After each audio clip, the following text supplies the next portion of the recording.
Hi. If you're anything like me, you probably sometimes want to know where my shirt is.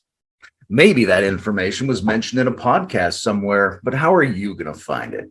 Are you going to personally watch all the episodes of The Integral Stage and all the adjacent meta community podcasts, hoping to stumble on the information?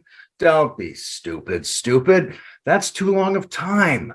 How would you even know you're checking the right podcasts? Instead, go to the Apple App Store on the internets and get Fathom.fm.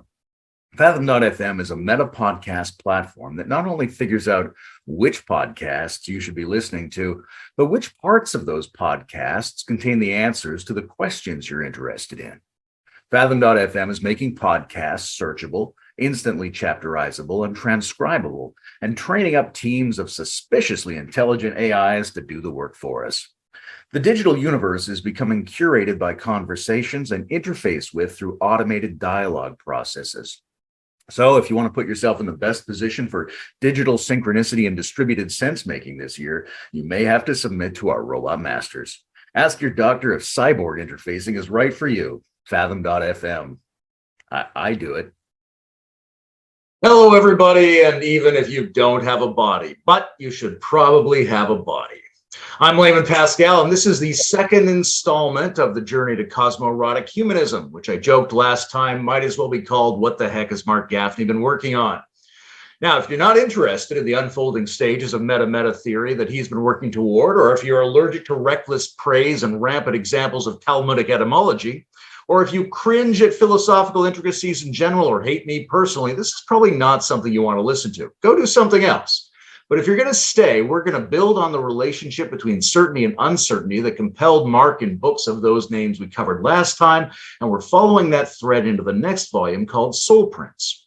Now, Soul Prints begins to emphasize the difference between the impersonal divine and the unique personal divine story that's possible for each of us to name in and as ourselves. How do we take hold of our autobiography in a way that releases its sacred content and makes sense of existence from the perspective of being a particular being? And what are the gains and risks of treating ourselves and others through that lens? For some reason, that sounds kind of interesting to me, so let's dive in. Hi, Marc. Hey, Layman, it's good to see you. And yeah, let's dive in, right? I mean, I love the hat. The hat's good. And, just to share with everyone, I told Layman that I'm here, and Zak and I were just talking that it's 17 below. And Layman said, "What do you mean it's 20 below here?" I said, "Oh my God, right? 20 below. All right, so let's get warm. Let's get hot. Let's get hot in the Torah, right? In holy meta theory, which is a framework for culture. Let's do this." Right at the outset, define what a soul print is. How would I know one if I saw one? Okay, so let's start there. So soul prints came out of, as you said very discerningly, out of certainty and uncertainty, and particularly in the book Certainty, and they were twin books. In Certainty, what we talked about was the notion not that it is true in a kind of dogmatic, monolithic kind of way, but that I am true. So we talked not about a dogmatic certainty, but about a core certainty of being.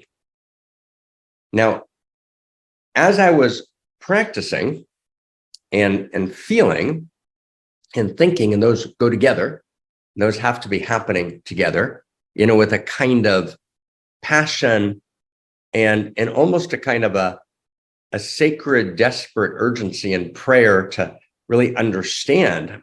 I was in my mid-20s to really understand, where does this experience of the core certainty of being come from? And of course, I was, delighted to study in Hebrew mystical texts and in Buddhist mystical texts and in, Kashmir Shaivite Hindu mystical texts and mystical Christian texts. But most of those texts talked about this core certainty of being as coming from stepping beyond your experience of separateness and becoming, as they say, one with the field. Right? I'm one with the field. I'm one with the force of reality. And in my entire embodied, visceral, deepest felt sense and deepest mind sense, that seemed to be limited, wrong, true, but exceedingly tragically partial. Because actually, my core certainty of being and my inner conversation, I mean, most people's inner conversation, their inner thought pattern is something to do with themselves, right? It's something to do with the personal. It's something to do with the dimensions of my personal life. Now, that's explained by many of the Enlightenment traditions as, well, that's your story, move beyond your story. That's not actually our experience of it. And I had an early intuition of what was later going to become anthro-ontology, right? This notion that the mysteries are within us in Cosmo-Erotic Humanism, but a very early intuition that we've got to take the depth of our interior experience seriously. And so I had this experience, Layman, that there were two senses of interiors. One was a sense of I'm living this very unique quality that is both irreducible and irreplaceable. Even as I had a clear realization that quality is part of the field. It didn't feel like it was separate, but it felt distinct. I'm being Marc, and if I try and be Layman, it's not going to work. That's actually, there's something pathological about it. So I had the sense of this infinity of personhood, right, which was very strong and which wasn't reflected in most of the text and most of the descriptions. And the second feeling I had was this sense of intense loneliness, right? This intense loneliness that was with me in an agonizing way. I would say from age 15 to 35. It was agonizing, a kind of an agonizing feeling of loneliness and this desperate desire to be able to share, right, something of that interior person with someone in a way that could be received. And that's what the soul print realization is. And it's your soul print, right, is the song only you can sing. It's the poem only you can write, right? It's the way of being, laughing, loving in the world. It's the DNA of your interiors, if you will, that we have this, that has its unique cast and quality, which is not just story in the haphazard personal, social, and cultural conditioning sense, right? And when I first spoke to my friend Andrew said, yeah, I get that. That's personal, psychological, and cultural conditioning. No, it's not. It's actually an irreducible cast of personhood, which is a personhood that's not pre-true self, if you will. It's not pre-classical Enlightenment descriptions, but actually it's emergent from them. And at that moment, I thought that's what soul is. And so my soul print, right, is that irreducible, unique personhood. And my experience of loneliness is my incapacity to share my soul print with another person, right? And all of a sudden, oh, okay. And then if I can get just one more moment, it's just very beautiful. There's one of the most beautiful texts, friends, in Genesis, where after the entire cacophony of chapter 1 of Genesis, and God saw that it was good, it was good, it was good. Then all of this good crescendos and climaxes in this divine, literally flick of the wrist. It's not good. And what's not good? It's not good for Adam, the human being, levado, to be alone. But if you look at the word levado carefully, you actually understand that it means contextually in the text, not alone, it means lonely. But it's not good for the human being to be lonely. Now, that's a shocking statement. That means that all of the good, right, of all of the manifest reality, right, emergent after this process of creation, whether it's involution and evolution, whether it's classical creation, however the unmanifest decides to become the manifest, however that mysterium tremendum unfolds itself, it's all good, but then all of that good is contradicted, undermined, right, by this experience of radical, painful loneliness. And now let's just think in terms of our own interior experience, right? Because the text in the book of Job, which was also one of the texts that I followed for many, many years in classical mystical sources, the text reads in chapter 19, "Mipsari echazeh Eloah," through my body I vision God. But mipsari means not exactly my body, but through my experience. right? Psari is my existential experience, my interior experience. I vision God. So my interior experience is I'm lonely. I said, oh, I'm lonely, right? And so the desire to overcome loneliness, right, is actually to move from alienation to integration, from somehow dissociation to being part of the weave, right, to being not just a part, but part of, to move from loneliness to loving, right? That's actually the description of the book of Genesis. I want to go from the not good to the good, right? And so what's the not good? I mean, it's a shocking sentence. It's not good for the human being to be lonely. And so that's a shocking realization in terms of what the actual goal of human existence it is. Now, to overcome loneliness doesn't mean, though, to share only the psychological traumas of my separate self story, right? Again and again and again in recursive loops, right? With the same group of friends, or when those friends are tired of hearing it, let's find a new group. And when that therapist is done, let's hire a new one because they'll listen again. That's not what we mean. No, to overcome loneliness, I've got to be able to share my soul print. And my soul print is laymanness. Now, laymanness might have in it, early childhood experiences and key formative moments and attachment moments. That's all part of it. That's the background, but that's the background, right, for the foreground, which is the crystallization of reality being layman, right? Reality intends itself. Reality pours itself into laymanness, right? And it can be something as laymanness that it can't be as Markness, which is why I actually get to meet Layman and say, wow, I love Layman. Because I don't meet Layman and say, wow, well, I wish I had that beard. And great hat, and he's got these great black eyes, right? No, I meet Layman and say, wow, look at what he's doing. Look how exciting that is, right? Because reality is being layman, right?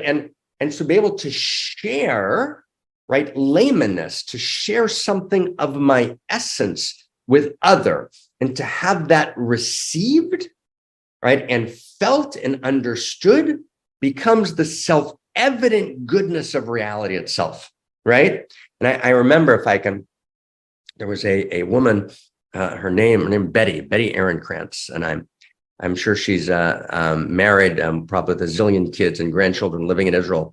But we went out when I was like 14, and we were, of course, Orthodox, right? So we had no physical contact, and we went out, maybe on 4 dates, not formal dates, and then she was in the all-girls school, I was in the all-boys school, right? But I remember like the 4 or 5 times we got together, right? And we would take a walk, and we'd go down to the Spoit station in Riverdale that was part of the Bronx in New York. This old train station. There was an old dilapidated, train car, and we'd sit on the banks of the Hudson, and we would just tell each other about our lives. And Layman, I can literally taste it in the second, the self-evident, ecstatic goodness of being received, right? And actually feeling, wow, this person actually understands what I'm saying, right? And this transcendent joy. And from that joy, you're filled with this inordinate sense of energy and goodness and desire to do good, to create, right? To be kind, right? And so that experience, right? That experience of soul print is A, to move beyond loneliness, but B, to uniquely express, right, a particular dimension of reality that can be only expressed by me, and to give the gifts that are actually the soul gifts, if you will, that are essential, right, to me in a way that they can't be available to anyone that ever was, is, or will be. And maybe and then to the next question, but I just want to, just because it was such a formative, mythical moment. And this, what I'm about to share with you, didn't exactly happen. I was, reading some piece of literature, and then something else happened, and I put it together in a kind of mythical story of which half happened and half happened a little differently. But my son and I, right, this is kind of the myth between us that captured a moment between us where I'm kind of on my way. And this is exactly actually what happened. I was on my way to Sweden, right, to give a set of talks. And, as I'm going out, Eitan gives me his little shoebox, and we're living on a settlement in Judea and Samaria, right? And I take his shoebox, and his Abba tistakel. He says, Dad, take a look.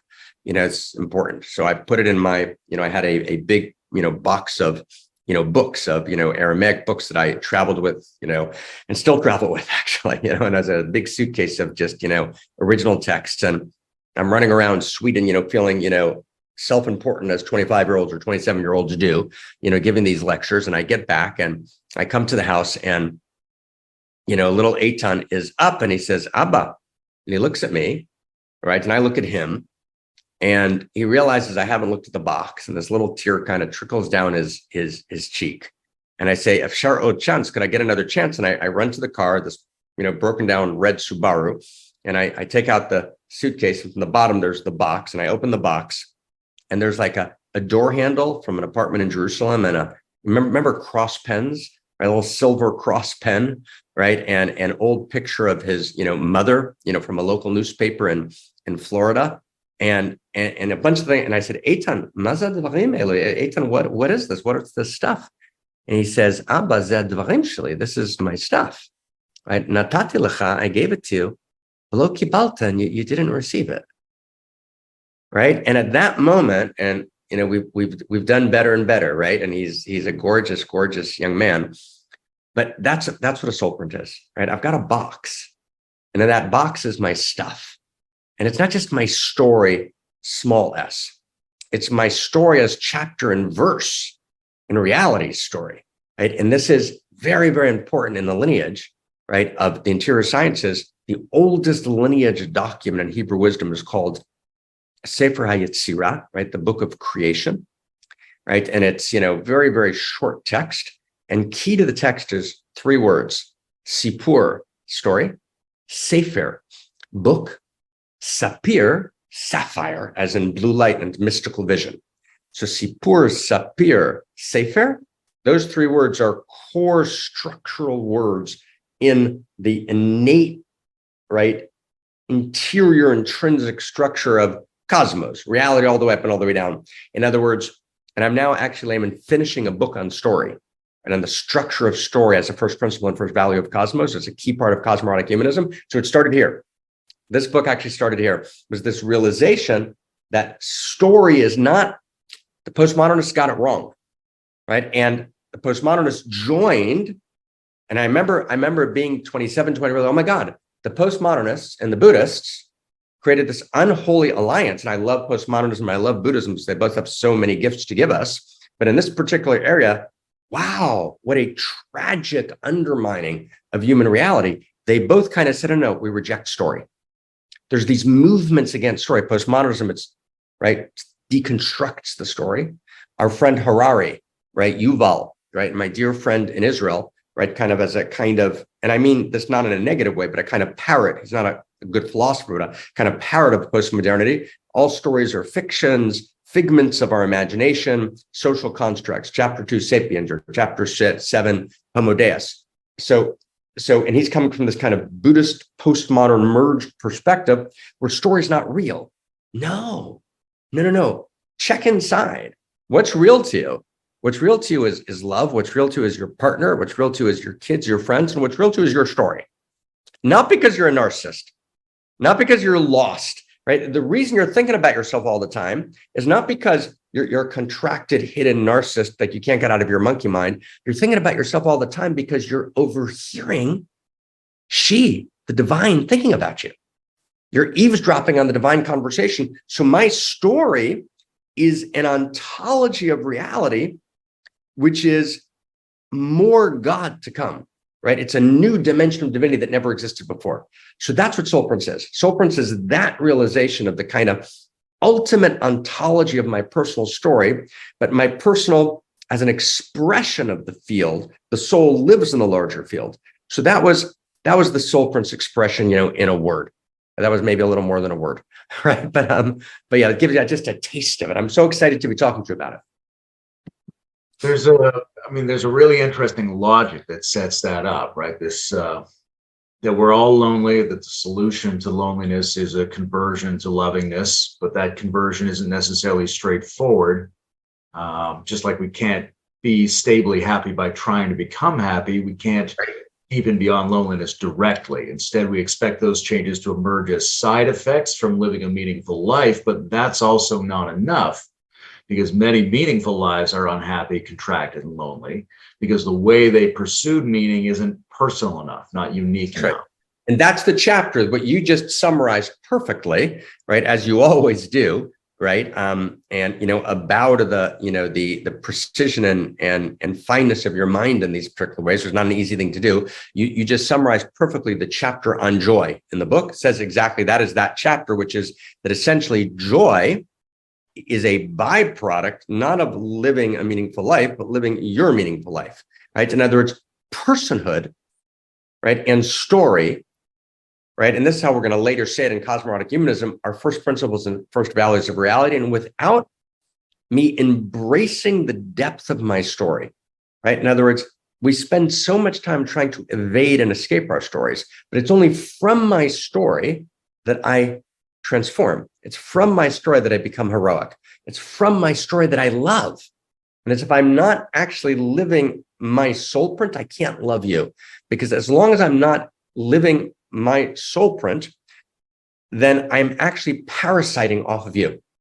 I'm trying to fill the emptiness. I'm trying to parasite. There's a story about, someone trying to take from someone else's flame in the book, right? But I'm trying to parasite off of you in order to fill, right, my paucity of soulness. Now, at this moment, I wasn't using words like eros. A unique self is there a couple times in the book, but it was really just kind of really understanding that love itself, right? Love itself is not only an impersonal force, right? Which is kind of the Buddhist compassion.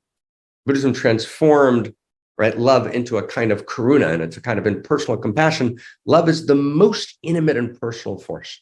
Love means I love you. And I need an I in that sentence, and I need a you, right? And to the precise extent that either the I or the thou, if you will, is defaced or contorted, then love itself is contracted and becomes, again, what we would later call in Cosmo-Erotic Humanism, becomes ordinary love, a strategy of the ego, and it doesn't become the conduit, right, to the eros that's actually the love that's actually driving cosmos. And I can only love from that place of my irreducibly unique soul print. And the move from loneliness to loving is not a problem of cosmos. And this is so important. When you read, Melanie Klein, right, or you read, Drama of the Gifted Child kind of books, right? You get the sense of the oppressive loneliness. She originally calls her book Prisoners of Childhood, the devastating lack of attunement in childhood, which is another way of talking. And the entire attachment theory world is really a way of formalizing, right? From Balby to Ainsworth and, through Harry Stack Sullivan and, through Kohut and Fairburn, right? Winnicott, right there. But they're really working with this loneliness. They're working with this lack of attunement. They're working with this inability to be received in this fundamental way. But like Melanie Klein, for example, who's brilliant in many, many ways, but she views this as kind of somehow tragic. No, of course we try and attune in the best and deepest way we can, but actually this experience of loneliness is what presses us into loving, right? In other words, loneliness is not an accident of cosmos. All of chapter 1 of Genesis is it's good, it's good, it's good. Then it's not good. It's not good means it's not God. Right. In other words, I don't mean that cleverly. In other words, Psalms, Aquinas' favorite verse, Tamur u ki tov Adonai, taste and see that God is good. So goodness and God are both in the, Latin and Hebrew, they're the same. So it's not good means there's a deficiency in the infinite, in divinity, right? If I'm lonely, right, and yet loneliness is built into the structure of my being to press me towards you, to press me towards she, to press me towards creativity, to press me towards, right? I become creative because I merge with the creative force, which then lifts me and transfigures my loneliness into ecstasy. So I don't just merge beyond loneliness by sharing, again, my separate self traumas, right? I transcend loneliness by becoming part of the currency of the good that lives in your face, that lives in creativity, right? That's why you can't get beyond loneliness to the level of separate self. Can't be done. And that's the tragedy. You exchanging separate self traumas, you remain lonely. You can only move beyond loneliness by actually accessing you're part of the field. You're a unique expression of the field. And then Layman, who's part of the field and who's a unique expression of the field, then receives Marc. And in that receiving, God receives God. And we're delighted. Like that. And maybe last sentence, and let's follow your inquiry. I just want to just give an actually felt experience. So I was finishing, right, a study session. We call them Holy of Holies in our world, a one-on-one deep dive study session. And I looked, down. I said, "Oh wow, I'm gonna talk to Layman now," right? And a little delight filled my body, right? And delight filled my body because I had this directive of Laymanness. I haven't talked to Layman, right? And I haven't had this experience of Laymanness for a few weeks, and it has a taste to it, and it has a delight to it, and has a joy to it, and it's got a little twinkle to it, right? And we're afraid to taste that, but that's what being alive is. And maybe I'll conclude this piece of it by answering an unasked question, right? Which is, with your permission, sometimes people ask me, Layman, I've experienced, at least in one vertical of suffering, some, deep degree of suffering in this world. And there's lots of verticals of suffering, but in a particular vertical of suffering, I've experienced a high, quite a high dose of kind of almost unimaginable suffering. And so people ask me, not unoften, I don't think unoften is a word, but we'll keep that between us, right? So how do you move through it? And the answer is, I don't actually do anything, right? In other words, it's been a great gift to be able to move through it. And I there's lots of things I do to practice moving through it, but even the capacity to do those practices is a gift, right? So, but I just want to share one of them is not even a practice. It's just a way of being that she's gifted to me, and I ask her for it every day, is I'm just excited about being here with you, right? In other words, the fullness of this moment is so present and so real and so delightful and so unique that it actually invites me in and just fills me with richness. That's a unique self-encounter. That's what we called originally in Soul Prints. The original name was, we called it a soul print encounter. We adopted it later for unique self. And a soul print encounter means we get to taste each other, right? We get to taste each other, right? And if we taste each other, we realize in a real soul print encounter, meaning we don't just have a utilitarian relationship, that we actually, when we really taste each other, we're filled with joy. And in a genuine soul print encounter, there's an ethic at play, which is we may even have a piece of each other's story that we can return to each other, right? So it's not just joy, there's also need. We need each other. So love is a soul print perception. And that idea really originated in soul prints, right? Love is a soul print perception. Love means I see your soul print and I'm blown open by it. Love's not merely an emotion. It's a soul print perception. So there's enormous joy in that perception. But to say I love you is to say I need you in a genuine soul print encounter. So I can actually say, Layman, I need you without being in any way codependent, addictive, manipulative. Actually, manipulative is actually to dissociate from the need, cover it up, and then have it leak. But actually, when we have a genuine soul print encounter, we realize we actually have a piece of each other's story. And the ethics of the encounter is, wow, can I return to you something of your story? Or can you see something of your story in this conversation? And can I see something, right, in the nature of your inquiry in your eyes that I can't get anyplace else? So that's a soul print encounter. And that's the place where we transcend loneliness and we actually find each other. And we're actually not alone. We're in this field together in this unimaginably joyous way, unimaginably ecstatic way. Yeah, something like that. This, I mean, the notions of ethics and risk bring up some interesting questions for me because it seems like there's an art to doing this. Right. On the one hand, there's people who maybe don't even acknowledge their own loneliness, and that expresses itself as manipulation and control, which can be overt, or it can be the subtler form of control of like putting people in boxes and marginalizing them. There's that half.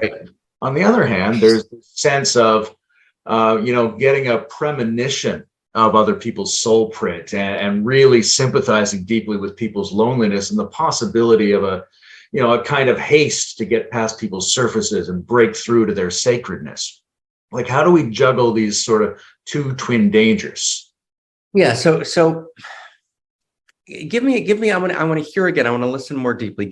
Formulate just if you can in 2 sentences, the danger again. I just want to listen. I want to listen again. Is that okay? Yeah. The one danger is to be trapped in loneliness and to therefore express a need to control others and to control the world because of the deficiency you're feeling. The other danger is like to be so sensitive to the loneliness of yourself and others and so aware of the beauty of the possible soul prints that a person becomes recklessly urgent and wants to lunge at it and, risks breaking people in that attempt. Beautiful. Right. So there's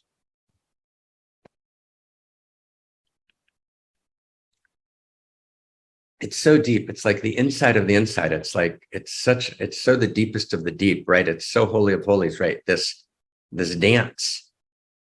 Opposites, one of the first principles and first values of Cosmos. And when I use the word first principles and first values, of course, I'm using Cosmo-Erotic Humanism language. And actually the next 7 days, Zak and I have cleared our calendars to finally crack the last piece of this, right? The actual formulations of the 15 values that we have, these equations that we've been dying to formulate more clearly. So that's the next 7 days are about. We're very excited, but that's later language, right? So one of the first principles and first values of reality in this emergent Cosmo-Erotic Humanism is paradox. Opposites are joined at the hip. What the lineage calls tachlit nigudim, right? Coincidentia oppositorium, right? But that's not a bug, it's a feature, right? It's an intrinsic structure of reality. So you just, as you always do, right, pointed towards one of them, which is, on the one hand, I appropriately live in a boundary. I'm Marc, right? And I'm responsible for Marc. Now I'm responsible also for Layman when I actually go deeper, or we actually have a shared responsibility, but I have a different and more direct responsibility for Marc. That's actually true, right? At the same time, the fullness of my joy and my capacity to be Marc and to give the gifts and to be kind and to be open, right, demands, right, intrinsically, anthropologically, I want to move beyond my loneliness and I need to find you. And if my interiority can't meet your interiority, it's not even worth being alive. I mean, Tom Hanks is there in Castaway, right, on an island, right, and he's beautiful island, right? He's gone down. I think it was his FedEx plane or something like that, and he's trapped on the island, and he's figured out how to navigate the island, and he's got his basketball where he's painted a face on, because even though he's navigated the island perfectly and it's completely gorgeous and he can live there, for decades, he desperately needs to have a conversation. So he paints a face in blood on the Wilson basketball and, to kind of create an interior conversation. But when somehow that's no longer enough, he basically has, 2% chance of surviving the ocean at best. He builds a raft and throws himself into the fucking ocean because he can't bear, right, not having his interior, right, meet the interior of another being, right, that has a similar pattern, right, of interiority, right? And so both of these are true, right? And on the one hand, And each one poses a danger, as you say. So one danger is I actually see the ontology of boundary, right? I see the ontology of individuation, right? And so I create the boundary around me, not because I'm a postmodern hypersensitive self, right, in the negative senses, which would be the extreme version of that, the pathological version of that, but because I'm responsible for Markness, right? And this is the ship that I'm stewarding, and I've got to make sure that he actually transforms and deepens and gives his gift and is kind to the people that needs to be kind to, and all of that, right? And yet, if I pay too much attention to Markness, that if I'm not willing to get bored with Markness, right? And one of the other ways I've been able myself to move through suffering is, at a certain point, I got bored with my own suffering. I was just bored. I remember it was a particularly intense time, and it was 2008. And it was the first moment of a deep kind of breakthrough and a kind of something lifted on my shoulders when I basically woke up and I said, I am enormously bored with my own suffering, right? I'm just bored, right? It's just not interesting to me. And not that it doesn't hurt, it's just not interesting. I want to feel, right, beyond me, and people beyond me, and interiorities beyond me. And so the danger of creating my appropriate boundary is that actually it becomes not a permeable boundary, right? It becomes, right, an alienated boundary. It becomes split off. It becomes not unique, but separate. And I actually become separate in that kind of tragic way, right? Which is actually a violation of who I am, because I'm actually not separate. I'm actually don't exist without the soil and without, without the deep ocean floor and without the atmosphere and without you, right? I don't exist without you. I am nothing independently of everything. That's actually the truth, right, of reality. So it's actually a violation of reality to actually go into that boundary and to take that one notion of autonomy and actually dissociate it from allurement. And now I'm using terms from Cosmo-Erotic Humanism, right? One of the core opposites we explain as being joined at the hip, which we try and identify scientifically. And we did a lot of work with our friend Howard Bloom on this, right? From actually the first nanoseconds of the Big Bang, you have allurement and autonomy. And this is a key point in Cosmo-Erotic Humanism, is that love is not allurement. Love is the precise balance between allurement and autonomy. And if I was born, I could just say that clearly, I'd be worth being born. And it took me a decade to say that very simple sense clearly, because we think about love as allurement. It's not. Love is precisely the calibration between allurement and autonomy. And so my pathological autonomy, it becomes self-absorbed, right? And disallows my capacity to realize my true nature, which is that I'm infinitely and ultimately and delightedly and erotically and sensually entwined with everything. And I'm going to throw myself into the sea, right? Because I can't bear being a castaway, right, on this island, even though I have everything there. At the same time, right, there's another danger. And the other danger is I'm so enchanted with the fragrance of thou in all of its distressing and beautiful disguises that I actually don't take seriously the real painful, ecstatic, unimaginably demanding business of self-transformation, right? And of actually taking this self and this story seriously and realizing that I'm not just the star of the story, I'm the author of the story, right? And that my authority derives from my capacity to claim my authorship, right? And I've got to edit the story, and I've got to rewrite passages and rework the character, and that I'm ultimately responsible for that story. And that story doesn't end when I die. I'm literally in my lifetime rewriting the next chapters. And so I get so absorbed into, because I'm so seduced by the fragrances. And remember Hermann Hesse's book, Narcissus and Goldman?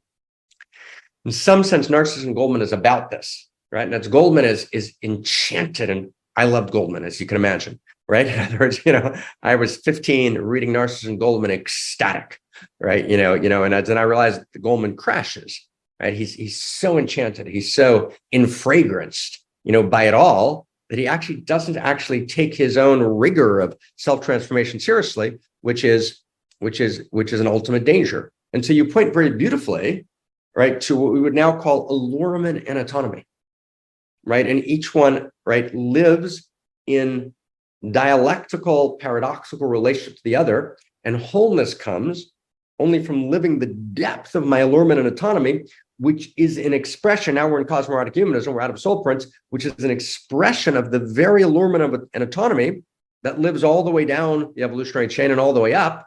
And that allurement and autonomy becomes awake and alive in a new experience of its own self-recognition in Layman. And Layman has to actually be whole in that, right? He has to, and Layman's soul print is very much understandable based on the unique relationship that lives in laymanness between allurement and autonomy. And it's, when am I supposed to be allured? When am I supposed to be autonomous? Right? When am I supposed to place a boundary?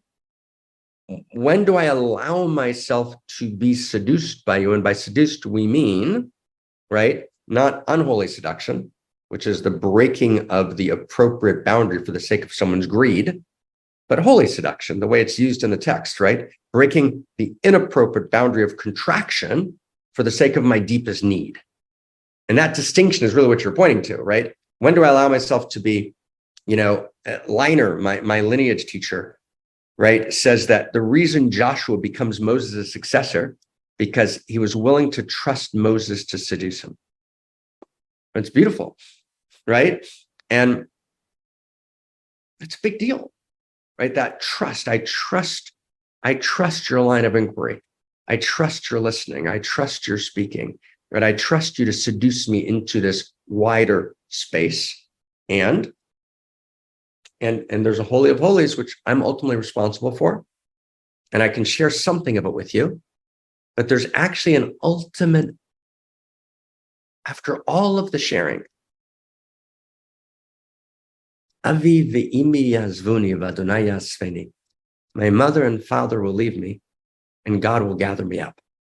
And there's a moment, if you can picture when you go into the hospital for an operation, so you come in, with everyone, and you go through the first set of doors, and some people go home, and then you go through another set of doors, and you get to your room, and finally you're being wheeled to the operation, and maybe you're one or two close people, your partner, your parents, and then you go all the way into the operating room, and you're by yourself.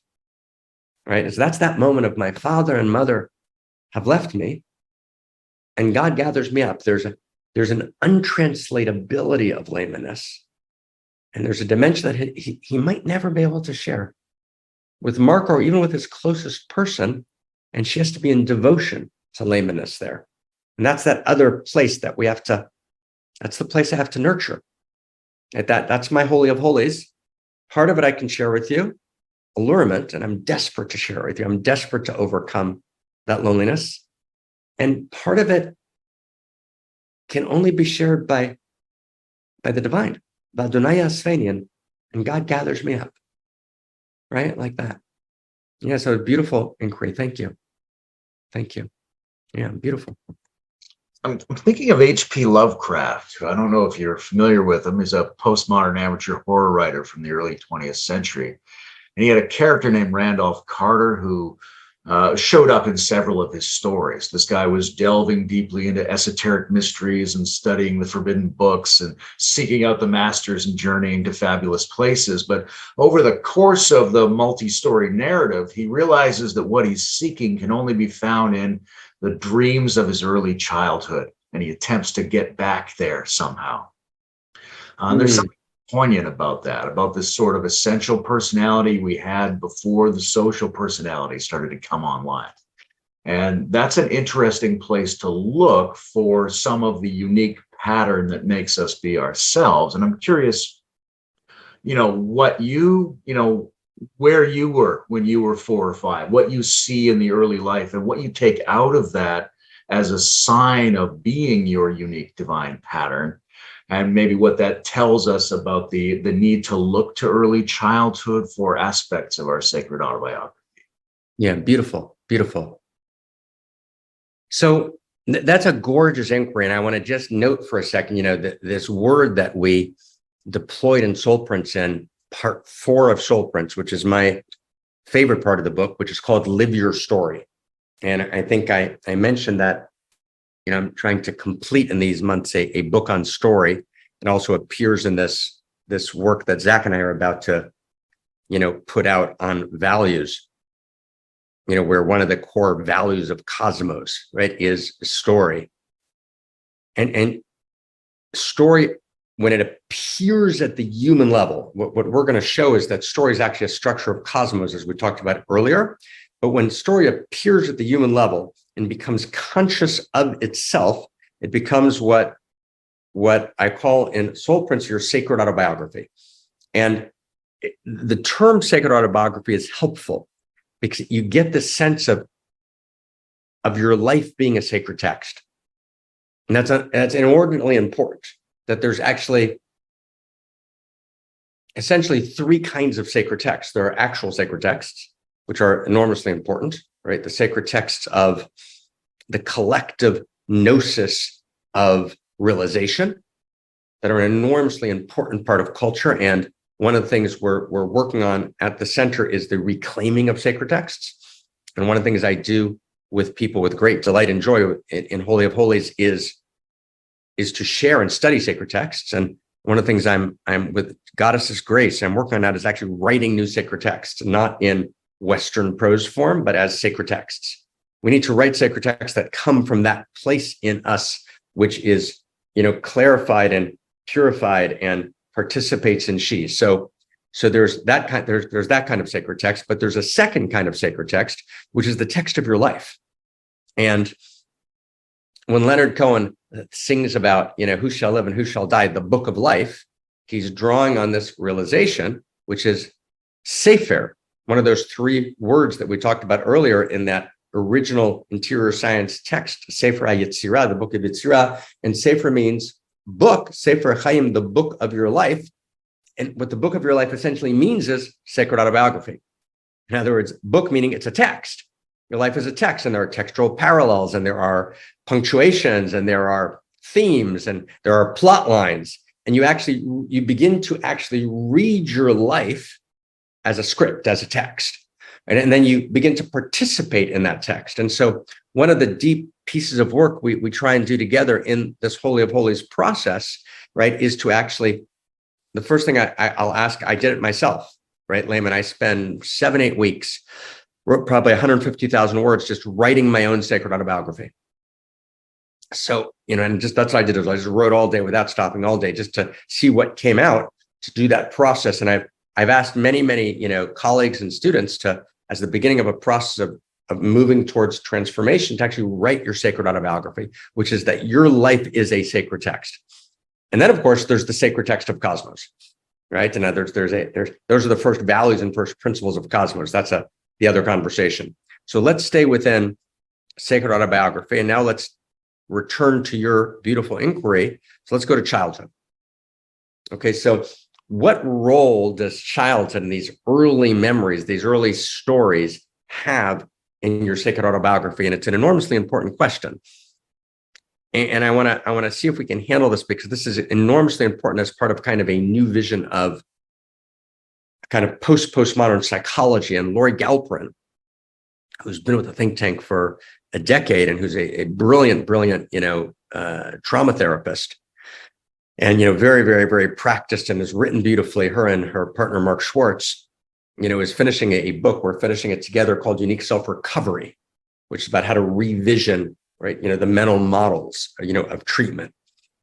And one of the things that's really, really important is to realize that there are two ways of looking at childhood. And in order to understand those two ways and why it's so significant to understand the difference between them and why we need to heal one of the broken ways that's at the core of psychology, before actually stating the point, let me introduce a kind of left field analogy and then come back. So let's take fantasy for a second. The experience of fantasy, particularly sexual fantasy. So there's two ways that sexual fantasy are read, right? There's the way that they're almost always read in the literature, which is there's an early childhood issue. And that early childhood issue that, got fetishized. So there's an attachment trauma or rupture. And that attachment trauma or rupture got fetishized, right, in an attraction pattern called a fantasy, which of course pathologizes fantasy, right? and Michael Bader, and a lot of people have written very beautiful things. And obviously there's some truth to that, right? There's obviously that's got some game, that's got some ground. But there's a second way to understand fantasy, which I think is equally valid, which fantasy is actually prophecy. And I understand fantasy as prophecy. I mean, fantasy is actually showing you something. It's opening a door, and it's opening a door to a dream, to an imagining of what's possible that nothing else is actually able to show you.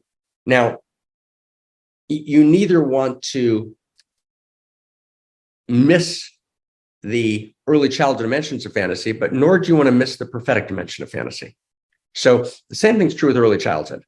We can pathologize early childhood, right? And this is the place where the attachment traumas happened. This is the place where we broke down in all the different ways, right, that we broke down, right? Or we can understand prophecy, right, actually being inherent in childhood, right? And the lineage actually understood the child as being a mini prophet. The child has flashes of imagination. The child understands that there's some truth in Harry Potter. The child understands, I do believe in fairies. I do, right? The child has a sense of imagining. And paradoxically, in the lineage, right, the prophet says, Biyad nevi'av adameh, by the hand of my prophet, I will be imagined. And of course, the faculty of imagination in Ibn Arabi, right, for example, is absolutely central. And at the same time, we understand that the reason my son loved Harry Potter when he was a kid and wouldn't read anything else, the same Eitan, is because it opened up and took seriously his world of imagination. So the child understands imagination, and then we tell the child, no, it's just your imagination. No, it's just your imagination. No. The child understands there's something holy about imagination, and there's something holy about my early sacred autobiography in which I'm imagining things. And what am I yearning for? What are my early dreams? Right? And to be able to, and to go back and claim the prophecy of my early dreams. And it's almost always, brother, a prophecy of my soul print. It's a prophecy of who I can become, right? Who I might be. It's a prophecy both of the potential tragedy of my future life and the potential triumph, right, of my future life. And to be able to go back and see not only trauma, but the invitation to triumph, and triumph in what I call a post-tragic sense, not a pre-tragic triumph, but a triumph that moves beyond the tragic into the post-tragic, where I actually embrace the fullness of my sacred autobiography. So now let's see if we can kind of make it a little more real, give it a little more substance. So, and I mentioned this in passing last time, and I'm not sure why. I think I did, or why it comes up again strangely. But so the story that my mother told me as the childhood story of my life was this very, very tragic story that I mentioned to you, or that I thought of mentioning to you. I can't quite recover that memory, right, of having a baby in the Holocaust ripped apart in front of her. And I had this realization as I was writing Soul Prints, the second part of Soul Prints that was never published. We're now about to publish it. I had this realization, that horrific story that defined my childhood, I'm somehow that baby, right? I'm somehow ripped apart, right? That baby that was tragically, horrifically in the kingdom of the night, ripped apart, right? I felt this actual experience of that story that was the childhood story of my life, right? I felt it, right? Not just being a trauma of my mother's past to me, although it was also that, and I was grateful to receive it in any way I could receive it, and it was, terribly ripped apart by it. But it was also a prophecy of my life. I'm going to be ripped apart in some way. And there was some moment where I understood, that was a prophecy, right? That was actually pointing to something that was going to happen. And then let's go a little lighter, right? From a very, very, very young age, when I could first start reading, I very, very quickly started reading, Nancy Drew mysteries, right? And I don't know if you remember Nancy Drew, but Nancy Drew mysteries are a particular American mystery of a, young girl detective with her father, Carson Drew, and her friend, Bess Marvin. And Nancy Drew was, for me, the goddess. And I would read everything I could about Nancy Drew. And she was the incarnation of she. And I would say it was the beginning of a kind of lifelong devotion to she in my life, a kind of almost, worship of the feminine. I wrote a book called Lilith, in 2004 with my friend Ohad. And we're now actually working on a new edition of Lilith together. And, we defended Lilith, who's kind of the feminine she demon in the literature, against the attack of the rabbis, who kind of accused her of all sorts of shadow machinations. And at that moment, I was so madly in love with the feminine that the notion that there was feminine shadow didn't even exist for me. I was like, the feminine is just goodness. Right? And I, gradually evolved and realized, of course, there's masculine shadow and feminine shadow. And that was a great realization for me. But as I started with this enormous, mad love for the she, for the feminine, and this attraction to Nancy Drew wasn't that, this was a good mystery novel. She was the goddess. She was she, right? With this utter delight. At the same time, right, there was a book called Lord Jim, if you remember Lord Jim, right, that famous book. And it was in my parents' library. And there was a picture on the cover of Lord Jim kind of being completely isolated and exiled and devastated and pained. And I saw that picture very, very young in life. And I knew that some dimension of my life, I would experience that. It was clear to me. When I saw it, I knew it. I said something to my parents and that just your imagination. I said, I knew that wasn't the case. Right. And so our early stories, our early sacred autobiography is both the ground of our lives, the experience that's the ground from which we begin our journey of transformation. It's often tragic and horrific, right? And often it's beautiful, and often it's a combination. But somehow or another, we have to take it seriously, right? It is somehow an early version of the future text of our lives. So sacred autobiography, in fact, is engraved in childhood, but not in a Melanie Klein kind of materialist destiny, meaning the only me that exists is my separate self. And therefore, the only ground of my unconscious or consciousness must be my early childhood years. Not in that sense. That's a materialist position. There's a hidden materialism, an enormous amount of modern child psychology. Actually, the ground of my consciousness is much wider than my childhood, right? Could be series of incarnations. It could be, multiplicities of lives. It could be the larger field, right, of goodness, eros, consciousness, and desire. So it's an early childhood psychology that attaches a kind of almost pathological emphasis on the past and makes those early childhood years utterly definitive and formative, actually is an expression of hidden materialist bias. We actually have to liberate from that bias, give early childhood its due as prophecy, as early muses, right? As, intimations of our soul's code, if you will, our soul print, without allowing it to be tyrannical in a veiled materialist fashion, because it's the only possible place that we can actually adduce a ground of being. There's actually a much wider ground of being than my early childhood. And I'm actually born into my early childhood out of a larger trajectory, a larger vector, right, which runs across time. And so I'm born into reality in some sense, utterly uniquely. And anyone who has children, I have 4, knows that that's true, right? Your children are not tabula rasa, right? Your children are born not fully formed, but with very distinct, unique, interior DNAs, which are on a journey, and in that sense, we are actually, not responsible for our children's joy. We're responsible for cultivating a context of stability and love that allows them to claim the joy that's a byproduct of their unique self.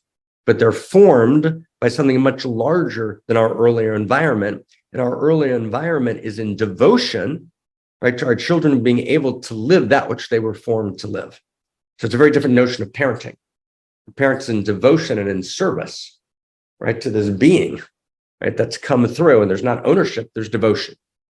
So something like that. Yeah, beautiful. One of the things the parent has to do is to set the child up in classic mythopoetic fashion to be ready to confront dragons on the way to the recognition and embodiment of the unique divinity. Shadows fall on the path.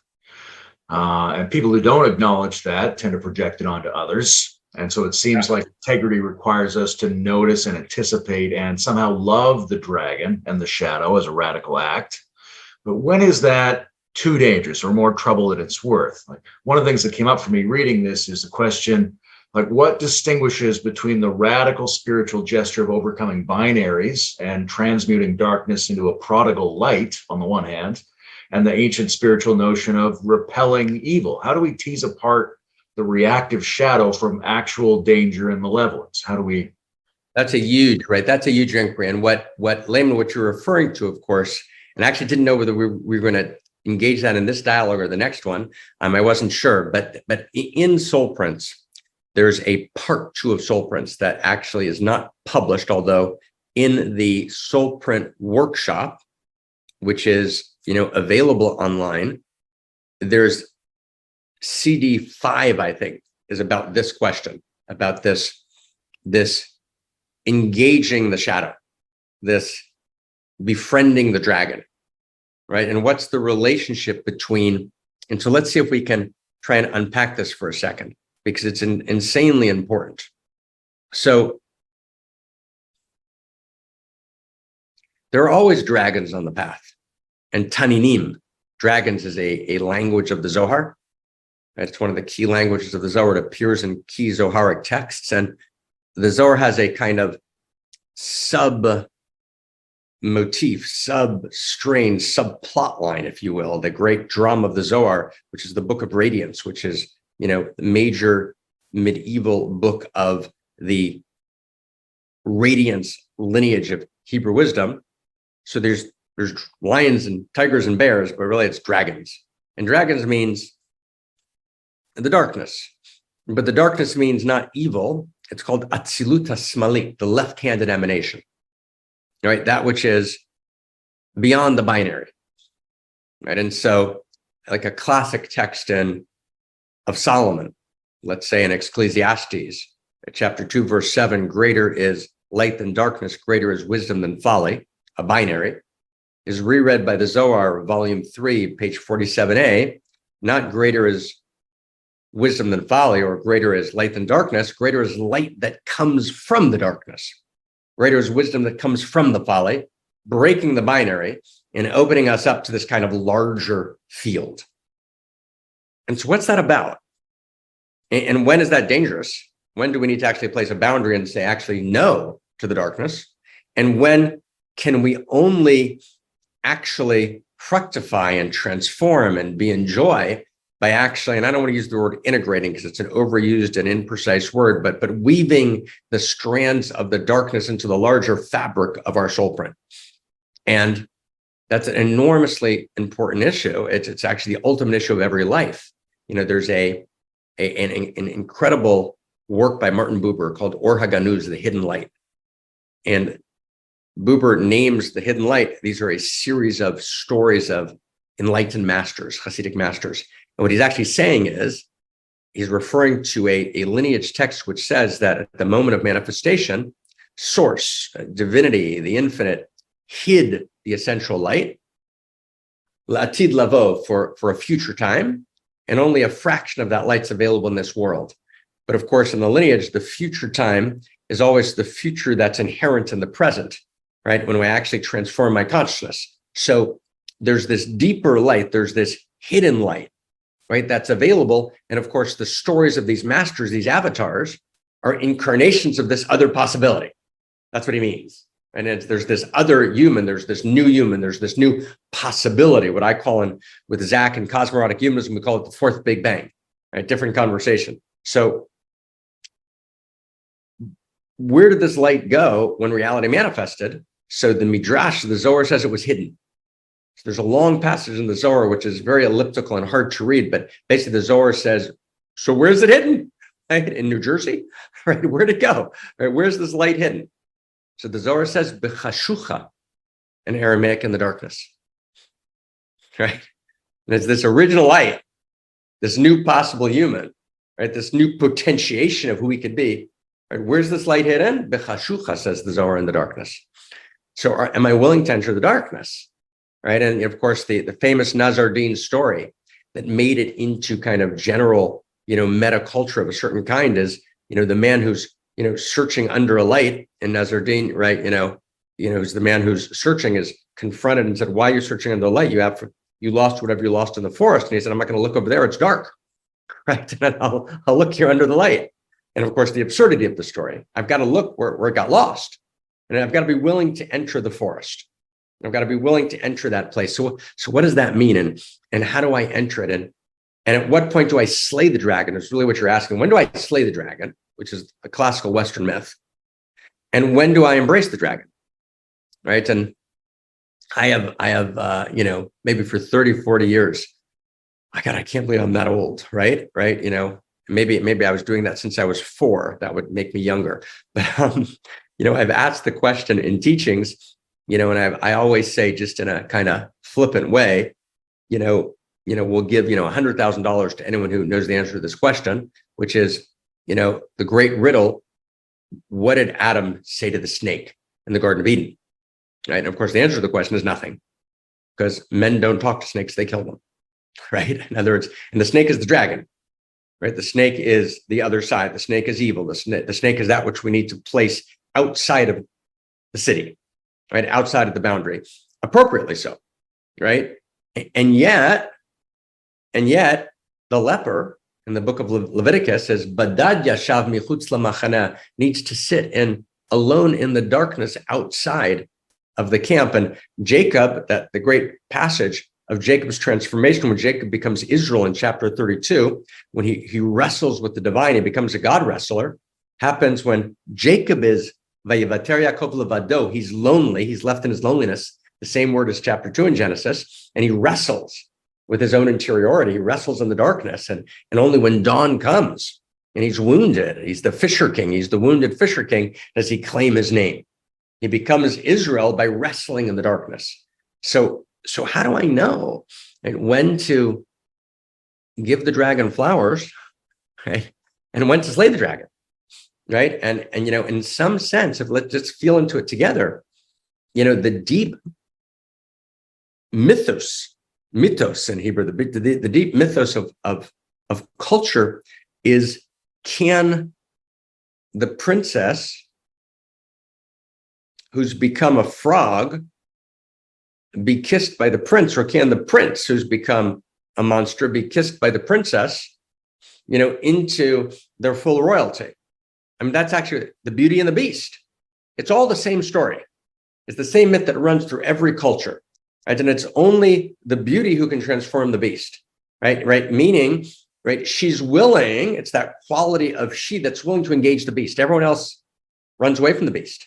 Everyone else demonizes the beast, but she's willing to engage the beast. And in that engagement, in that conversation, so who talks to the snake in the Garden of Eden? Eve, right?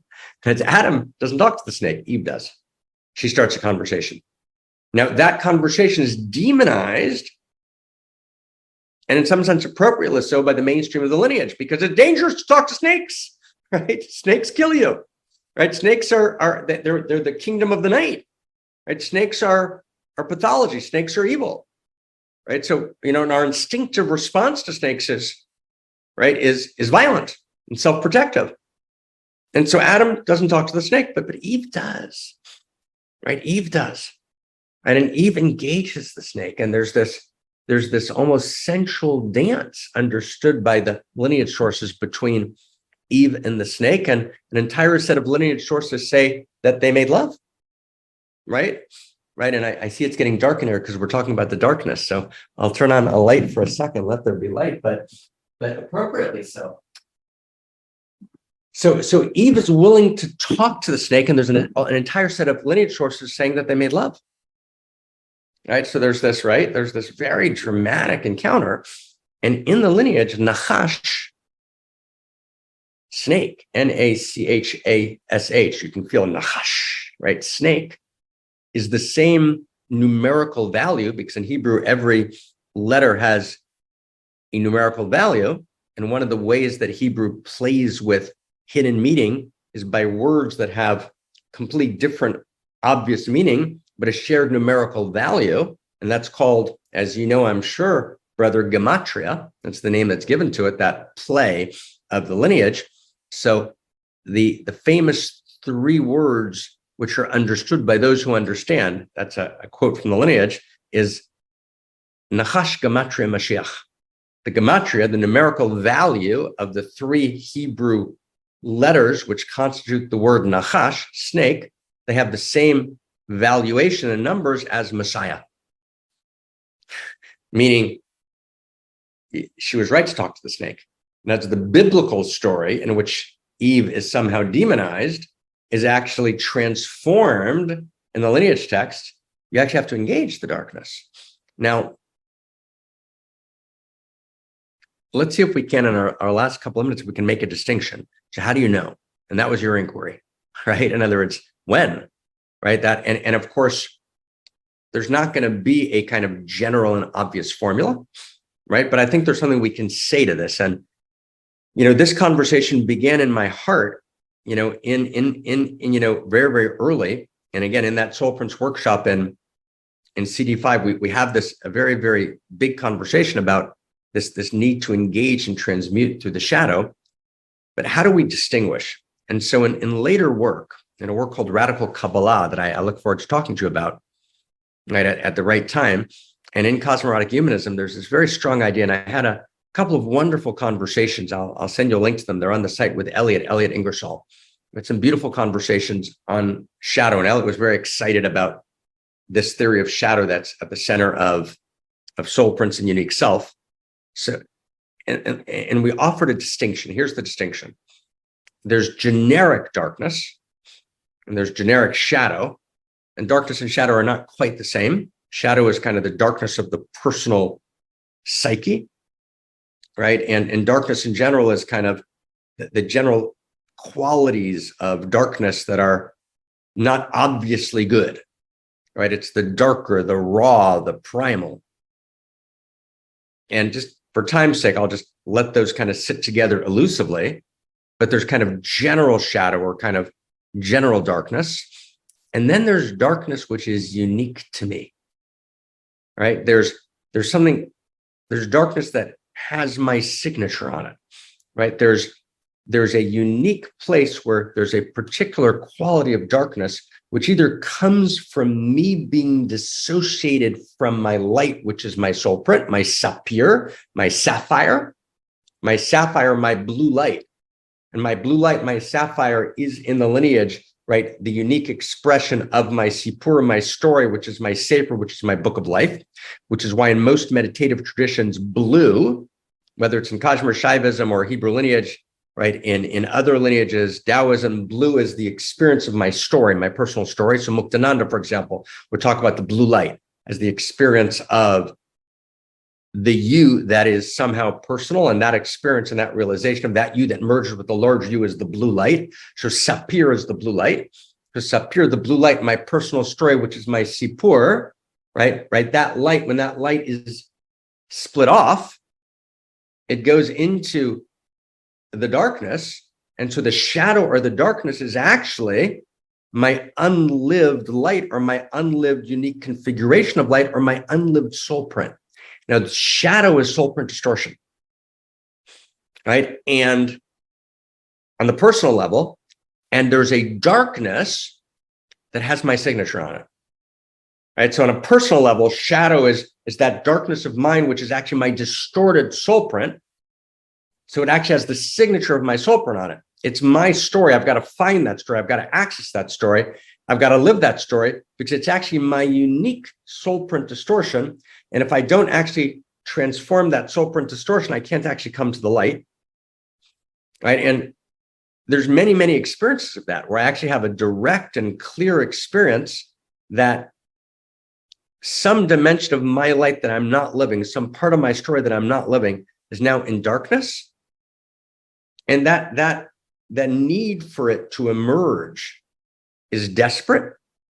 So it devolves even further into shadow qualities, rage, anger, jealousy, contraction, pettiness, that yell and say, pay attention to me, until I look into my unlived life and I realize, oh my God, right? Deep in that darkness is some dimension of my soul print that needs to be lived. That's a big deal. And everyone can apply that to their life. So that's in me personally, but in the general darkness, there's also general rawness, right? There's a general sense of the thicket of the deep forest that uniquely calls to me, meaning it's not pseudo-eros. It's not a quick hit of Pornhub, boring, uninteresting. It's this unique darkness that calls to me. It's this unique voice of the forest that says, come, come. And there's this place where I have a unique risk to take. Not a foolhardy risk, not a pseudo-eros risk, not a sloppy risk, right? Not a lazy risk, but there's a unique risk that's layman's to take. And only through taking that unique risk, by entering into my unique darkness, can I actually come to my soul print. And so both in terms of my own interior story and in terms of the sacred autobiography of my life, there's not general darkness. General darkness is pseudo-eros, right? It's all the general shadow qualities. It's the lowest common denominator. It's the laziness, and it lives in all of us. And we've all at different moments in life made mistakes in it. Right? It's not a person who hasn't. Right. And so I say that with great honor to all of us, but that's not the darkness that you want to integrate.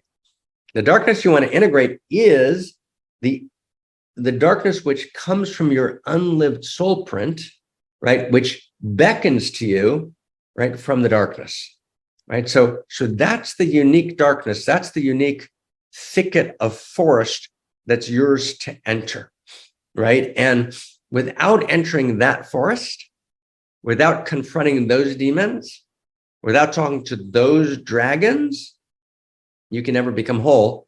And I know we need examples, but let me just maybe, a very, very simple formula. If I can say it in, a little bit of French, right? Which is, there's a unique fuck up in everyone's life, right? Which keeps happening again and again. It could be no one knows about it.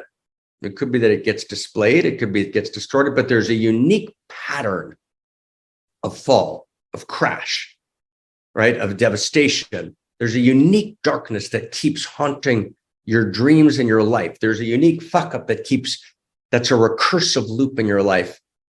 That's generally not just pseudo-eros. That's a theme. That's a plot line. And it's only by entering that darkness and actually engaging and transmuting those demons into daemons that I can become whole. And if I'm not willing to take that unique risk, I won't actually become whole. And then I'll actually become the victim of endless loops of pseudo-eros. So something like that. It was a long meditation with you, but I hope it began to address that issue as we close here. Yeah, it's a great beginning. And I've got some curiosities around the role that other people play in providing feedback about where those things are in us. And maybe that's where we can pick up next time, because 90 minutes is enough for anybody to track this kind of a discussion. Totally. And maybe, Layman, that's wonderful. And perhaps, maybe next time we could even, spend our time actually just on soul print and shadow, because we got into it in the last 15 minutes, and you're right. It needs, and maybe you're the guide. We could go on to the next book, or we could actually dive, deeper. Did I send you, Layman, the unpublished material on soul prints and shadow? I don't think I did yet. Did I? Didn't. That's about the length of a book. Let me, if that works for you, I'll send that to you, because I think you're right. We do need to dive deeper into this, because we set up some meta, but we were actually, I think we need to bring it down to earth with lots of examples and to actually see how does this work in any kind of deep and real way. I would love to do that. Yeah, let's do that, because I think that's where the soul print conversation naturally wants to go. Is let's do that. Complexities of wrestling with its shadows and how you fold those in. Yeah. I would love to do that. Thank you, sir. I was delighted to be with you and honored. Thank you. Fantastic. Thank you, Doctor. Ja.